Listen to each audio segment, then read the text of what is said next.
Halo sobat, perkenalkan saya Gusti dengan NIM 20120240005 dari Prodi Komunikasi Penyiaran Islam, lebih tepatnya dari Universitas Sultan Muhammad Syafruddin Sambas. Pada kesempatan kali ini kita akan sedikit sharing terkait dengan materi saya, yaitu Psikologi Komunikasi di Era Digital dalam Media Sosial, Cyber Behavior, Hoax, dan Viral Culture. Mari kita simak penjelasan berikut ini.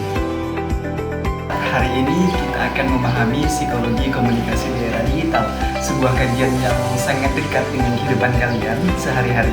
Tanpa kita sadari, hampir seluruh aktivitas komunikasi kita ini berlangsung di ruang digital, seperti media sosial, pesan instan, hingga ruang komentar publik. Nah, perlu kita pahami sejak awal, komunikasi di era digital itu bukan lagi sekedar proses menyampaikan pesan, tetapi merupakan proses psikologis yang kompleks. Di dalamnya bekerja suatu persepsi, emosi, lalu motivasi, sikap, dan bahkan kebutuhan terdalam manusia untuk diakui. Nah, jadi sobat, untuk pembahasan yang pertama kita akan masuk pada materi media sosial. Nah, di media sosial ini dapat kita ibaratkan sebagai cermin sosial digital, yang mana di sana itu individu menampilkan versi dirinya, yang seringkali versi yang paling ideal tentunya. Nah, mengapa? Karena ada penguatan psikologis, yaitu baik itu berupa likes, komentar, viewers, dan followers. Nah, jadi setiap respons positif yang diterima oleh otak kita itu akan memproduksi rasa senang. Nah, inilah yang mengapa seseorang itu bisa mengunggah konten berulang kali, merasa cemas ketika respons menurun, dan bahkan menggantungkan harga diri pada validasi digital. Nah, jadi begitu. Jadi disinilah psikologi komunikasi itu bekerja secara nyata. Selanjutnya kita masuk ke konsep cyber behavior. Nah, teman-teman, cyber behavior ini adalah pola perilaku komunikasi manusia yang berada di ruang cyber. Salah satu ciri utamanya adalah online disinhibition effect. Yang artinya apa? Artinya seseorang itu bisa menjadi lebih berani, lebih kasar, atau lebih impulsif di dunia maya dibandingkan di dunia nyata. Nah, mengapa hal ini terjadi? Karena yang pertama adanya anonimitas. Tidak ada kontak muka dan juga kontrol sosial itu melemah. Yang akibatnya ini muncul fenomena seperti cyberbullying, ujaran kebencian, lalu juga konflik verbal yang masif. Nah, namun perlu saya tekankan, cyber behavior ini tidak selalu negatif. Media digital juga dapat menjadi ruang sebagai ruang dukungan emosional, solidaritas sosial, dan juga ekspresi diri yang sehat. Nah, semua itu bergantung pada kesadaran psikologis penggunanya. Nah, jadi seperti itu. Oke, next kita lanjut ke isu yang sangat krusial, yaitu hoax. Hoax itu bukan hanya soal kebohongan informasi, tetapi soal bagaimana emosi manusia itu bisa bekerja.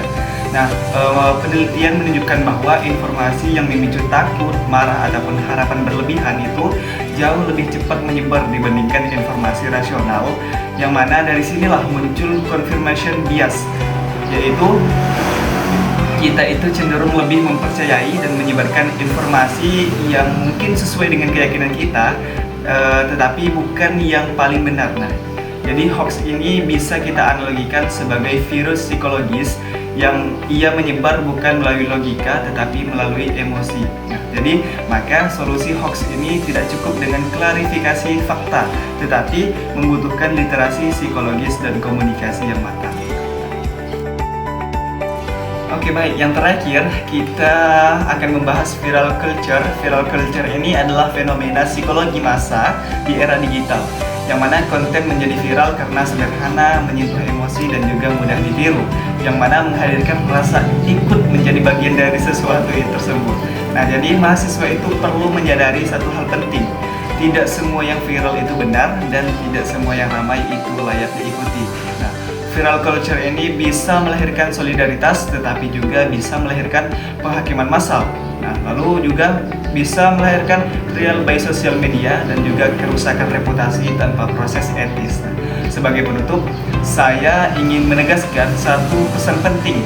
Psikologi komunikasi mengajarkan kita bahwa komunikasi adalah soal tanggung jawab. Nah, jadi media digital ini adalah ruang etis. Emosi harus dikelola, bukan diikuti secara impulsif. Sebagai mahasiswa, calon intelektual, dan agen perubahan, kalian dituntut untuk berpikir kritis dan juga dapat mengelola emosi dalam berkomunikasi secara sadar dan beretika. Nah, karena kualitas masyarakat digital di masa depan ini sangat ditentukan oleh cara kalian berkomunikasi. Nah, mungkin sekian yang dapat saya sampaikan. Kurang lebihnya saya mohon maaf. Jika ada yang kurang paham, boleh ditanyakan di kolom komentar di bawah ini. Dan see you di next video. Bye bye.